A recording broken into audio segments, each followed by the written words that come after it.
With the release and conclusion of Hazbin Hotel's first season, and a second season on the horizon, a question I've seen a ton of people ask is, how strong is insert favorite character here? And is this character stronger than this character? So that's what I'm going to be answering today. Not only am I going to be going over Hazbin Hotel, but also the spin-off series Hell of a Boss, which is canon to Hazbin. Spoiler warning for both shows. If you haven't watched either series but is planning to, I would suggest doing that first. Since we'll be going over everyone from low to top tier, I'll first have to explain who is a low tier and who counts as a top tier.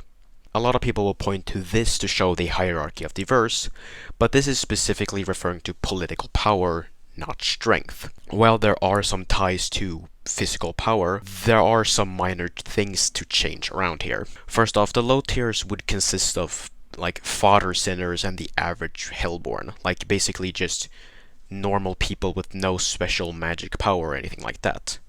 While stronger than normal humans, this tier isn't really worth talking about. Higher low tiers would consist of like the main cast of Hazbin Hotel and Hell of a Boss, with characters like Blitz, Moxie, Millie, Luna being in this tier. This tier would also include characters like Angel Dust, Cherry Bomb, and Husk. The mid-tiers of the verse would consist of the Overlords, sinner demons who manifested in hell with strong demonic powers. A sinner does not need to be really powerful to be an overlord, and could have reached that status through political power, but most of the overlords would fall into this tier.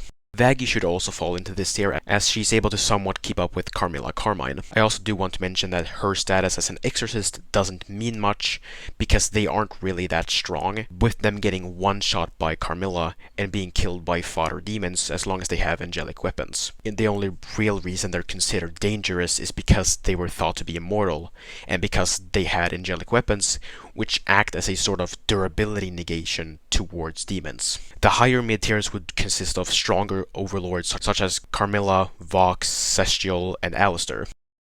This tier would also include the Goetia demons, as we haven't really seen what they can do, and because Vivs has supposedly said that Alistair and Stolas are pretty close in power.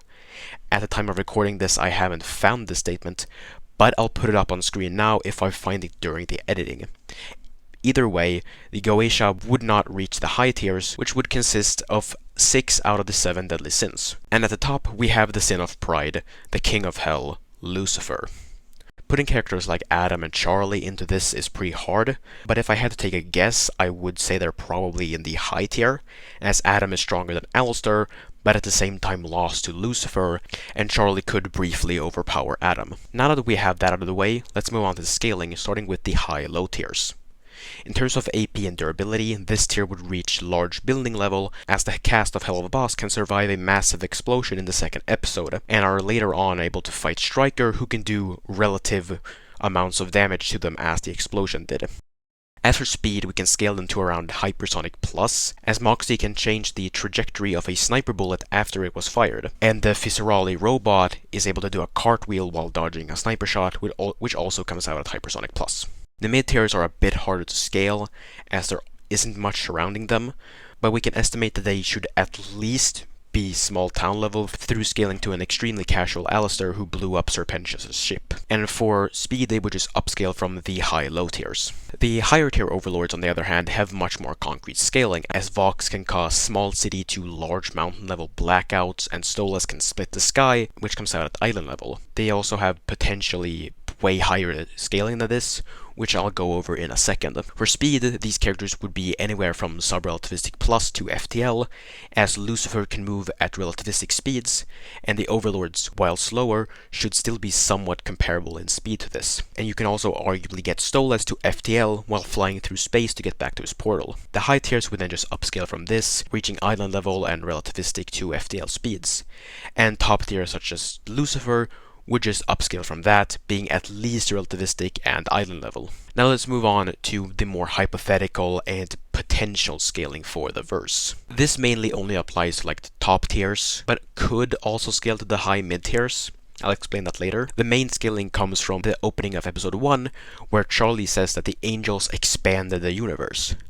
What I take this to mean is that the angels made everything in the universe, which would include planets and stars. We don't really know how they would have done this. It could have been them taking the material that's in the universe and using it to form everything, or they could have created it from nothing. Something that seems more likely, as Lucifer can create material from just basically nothing. Either way, this means that angels have the ability to create planets and stars, and seeing as the universe is only around like 10,000 years old in Hazbin Hotel, it's likely that these planets were made very quickly instead of like over time. We can also safely say that their creation feats would also scale to AP, as Adam uses the same light to create objects as he does to attack, showing a correlation between the two, which is a requirement for creation feats scaling to AP. And the way this could apply to the high mid tiers is by Stolas seemingly being able to affect planets and stars in his song sequence during the second episode of Hell of a Boss. And this isn't just some illusion space for the song, and is instead a physical space that he travels to through a portal. And as he sings, the lyrics influence what happens next. For example, he sings, "And if the seven rings collapse, to which seven planets fall into the star, and when creation goes to die, the star explodes," showing that Stolas could be affecting these celestial objects, something that makes sense as Stolas is a demon from the real life Ars Goetia, where he is heavily connected to astronomy. But these are very theoretical, and while they have proof behind them, aren't that solid. So to recap, low tiers are around like high human level, high low tiers are around large building level and hypersonic plus. Mid tiers should be at least small town level and hypersonic plus. High mid tiers can range from island to star level and subrel plus to FTL. And high tiers would just upscale from that, and top tiers would at least be island level to potentially star level with relativistic to FTL speeds.